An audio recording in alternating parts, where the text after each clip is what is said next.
प्रिय साथियों, आज देश के सामने लोकतंत्र को बचाने की, संविधान को बचाने की और प्रत्येक मतदाता के वोट को सुरक्षित रखने की चुनौती हमारे सामने है। जिस प्रकार का व्यवहार चुनाव आयोग कर रहा है, वो बहुत दुर्भाग्यपूर्ण है। एक आम मतदाता भी कोई शिकायत करे, तो चुनाव आयोग का कर्तव्य होता है कि वो उसकी जांच करवाए। यहाँ तो अगर राहुल गांधी जो नेता प्रतिपक्ष है लोकसभा में, वो रिसर्च करके कोई शिकायत कर रहे हैं तो वो उनसे एफिडेविट मांगता है। आप सोच सकते हो कि इसकी मंशा, इसका मतलब ठीक नहीं है, चिंताजनक स्थिति है। इसी संकल्प को लेके अखिल भारतीय कांग्रेस कमेटी ने 14 दिसंबर को दिल्ली के ऐतिहासिक रामलीला मैदान के अंदर रैली का आयोजन किया है। उसमें हम सब लोग जिम्मेदारी बनती है भारी संख्या के अंदर पहुंच करके सफल बनाएं। उसमें अधिक से अधिक लोग भाग लें, इस सुनिश्चित करने का काम हम सबका होना चाहिए। मैं उम्मीद करता हूं कि आप अपने जिले के अंदर, ब्लॉक में तमाम कांग्रेस कमेटियों के नेताओं से बात करके समन्वय करेंगे, अधिक से अधिक संख्या में पहुंचने का प्रयास करेंगे दिल्ली में। यही बात करता हूँ, मैं अपनी बात समाप्त करता हूँ और लोकतंत्र बचाएंगे, ये हमारा पुनीत कर्तव्य भी है। उसमें हमारी सबकी भागीदारी होना बहुत आवश्यक है। दिल्ली चलो, लोकतंत्र बचाओ का जो नारा दिया गया है, इसको आप सार्थक करें। भारत की आधी आबादी को, नारी शक्ति को मेरा वंदे मातरम। बहनों, भारत की राजधानी दिल्ली में 14 दिसंबर दिन रविवार दोपहर 12 बजे रामलीला मैदान में देश के कोने कोने से लाखों लोग एकत्रित हो रहे हैं। संविधान में मिले अपने एक वोट के अधिकार को बचाने के लिए एकत्रित हो रहे हैं। आह्वान किया है भारतीय राष्ट्रीय कांग्रेस के पूर्व अध्यक्ष, लोकसभा में नेता प्रतिपक्ष आदरणीय श्री राहुल गांधी जी ने। मैं आप सभी से अपील करती हूं, एक वोट चोरी से हमें संविधान में मिले अपने हक और अधिकारों को बचाना है। ये लड़ाई उनकी है। वोट चोर गद्दी छोड़ का नारा बुलंद है। इस आवाज के साथ ही हमें इन वोट चोरों से कुर्सी भी छुड़वानी है, गद्दी भी छुड़वानी है और सत्ता भी छुड़वानी है, क्योंकि हमारे संवैधानिक अधिकारों का हनन हो रहा है। और ये काम कोई और नहीं, केंद्र में बैठी भाजपा सरकार, देश के प्रधानमंत्री नरेंद्र मोदी, देश के गृह मंत्री अमित शाह, चुनाव आयोग ज्ञानेश कुमार, आप और आपके दो साथी मिलकर कर रहे हैं। हम खुली चुनौती देते हैं, हम संविधान पर आंच नहीं आने देंगे। हम संविधान में मिले एक वोट के अधिकार पर आंच नहीं आने देंगे। हम एक वोट की चोरी किसी कीमत पर भी नहीं होने देंगे। मैं देश की तमाम महिलाओं से और नागरिकों से अपील करती हूं, ये अवसर है, ये मौका है, निकलिए अपने घरों से बाहर, निकालिए डर को अपने भीतर से बाहर, अपनी चुप्पी को तोड़िए और पहुंचिए 14 दिसंबर दिन रविवार दोपहर 12 बजे भारत की राजधानी दिल्ली के रामलीला मैदान में।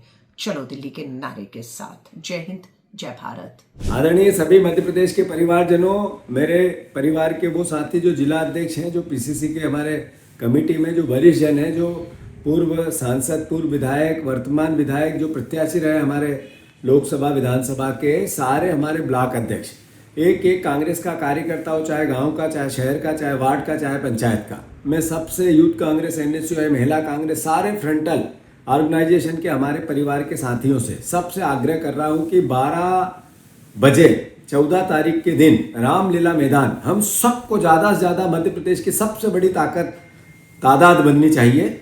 उद्देश्य क्या है? देश में नरेंद्र मोदी ने जिस तरीके का चुनाव आयोग से मिलकर लोकतंत्र की अविश्वसनीयता पैदा की है, इसके लिए लोकतंत्र खतरे में है, देश का संविधान खतरे में है, वोट का अधिकार खतरे में है।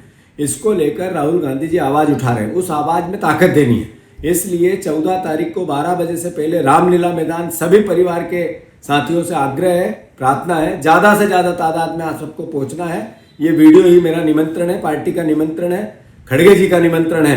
इसी भाव से मैं आप सबको आमंत्रित करता हूँ। धन्यवाद। जय संविधान, जय भारत, जय भीम। साथियों, आप सब जानते हैं कि भारत को अंग्रेजों से आजादी दिलाने के लिए लाखों स्वतंत्रता सेनानियों ने अपने प्राणों की आहुति दी और उस संघर्ष का परिणाम है कि भारत 15 अगस्त 1947 को आजाद हुआ और आजादी के बाद 26 जनवरी 1950 को हमें हमारे देश को, देश की जनता को भारत का संविधान मिला। वो संविधान जिसको डॉक्टर बाबा साहेब अम्बेडकर व संविधान सभा के तमाम सदस्यों ने मिलकर बनाया। वो संविधान जिसने भारत में मनुस्मृति के टाइम पर जो वर्ण व्यवस्था और जाति के आधार पर बटा हुआ समाज था, जिसमें दंड का भी अलग अलग प्रावधान था, अलग अलग वर्ण के हिसाब से दंड मिलता था, और लेकिन उसका स्थान संविधान ने लिया। संविधान ने जब मनुस्मृति का स्थान ले लिया तो सभी जाति धर्म के लोगों को बराबर कर दिया, चाहे कोई मजदूर हो, चाहे किसान हो, चाहे अमीर हो या गरीब हो, पढ़ा लिखा हो या अनपढ़ हो, सबको समान रूप से वोट का अधिकार दिया। One man one vote, one vote one value. आज भारत के लोग अगर सरकार से संतुष्ट नहीं है, बदलना चाहते तो अपनी वोट का प्रयोग करके सरकार को बदल सकते हैं। लेकिन जब से भारतीय जनता पार्टी की सरकार आई है आदरणीय नरेंद्र मोदी जी के नेतृत्व में, तब से लगातार ईवीएम के माध्यम से खिलवाड़ और तमाम वो बस्तियां जहां दलित, पिछड़े, आदिवासी और माइनॉरिटी के लोग रहते हैं, जो भारतीय जनता पार्टी को पसंद नहीं करते हैं, उन बस्तियों में लगातार वोट काटे जा रहे हैं। आपके वोट की लगातार चोरी हो रही है।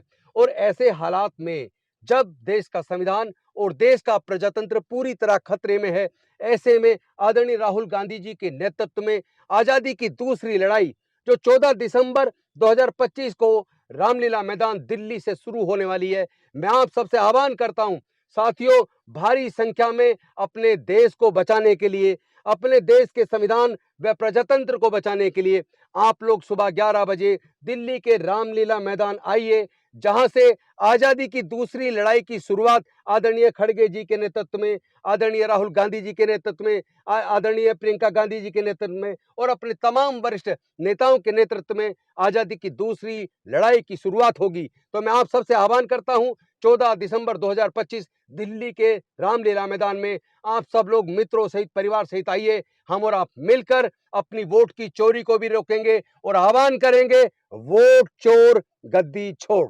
जय हिंद साथियों, आने वाली 14 दिसंबर रविवार को रामलीला मैदान नई दिल्ली में हमारे नेता आदरणीय राहुल जी के नेतृत्व में भारत का संविधान बचाने के लिए एक बड़ी रैली का आयोजन किया जा रहा है, जिसमें उन्होंने वोट चोर गद्दी छोड़ का जो नारा दिया, देश के मीडिया के सामने रखा, किस तरह से हरियाणा के चुनाव के अंदर 25 लाख वोटों की चोरी की गई, किस तरह से नकली फर्जी वोट बनाए गए, किस तरह से लोकतंत्र की हत्या करने की कोशिश की, किस तरह संविधान का अपमान किया गया। मैं हरियाणा वासियों से, प्रदेश कांग्रेस अध्यक्ष के रूप में सभी से एक निवेदन करना चाहता हूं कि आप लोग 14 तारीख रविवार को 12 बजे तक वोट चोर गद्दी छोड़ रैली के अंदर अधिक से अधिक संख्या में आकर के आप अपने नेताओं के, आदरणीय खड़गे जी, आदरणीय राहुल जी और हमारे शीर्ष नेतृत्व के सबके विचार सुन करके आप इस रैली को सफल बनाएं। मुझे आशा ही नहीं अपितु पूर्ण विश्वास है कि हरियाणा प्रदेश की भागीदारी सबसे ज्यादा होगी और इस रैली को सफल बनाएंगे। मैं अपनी तरफ से आप सबका बहुत बहुत धन्यवाद करता हूं। जय संविधान, जय कांग्रेस, जय हरियाणा, जय लोकतंत्र।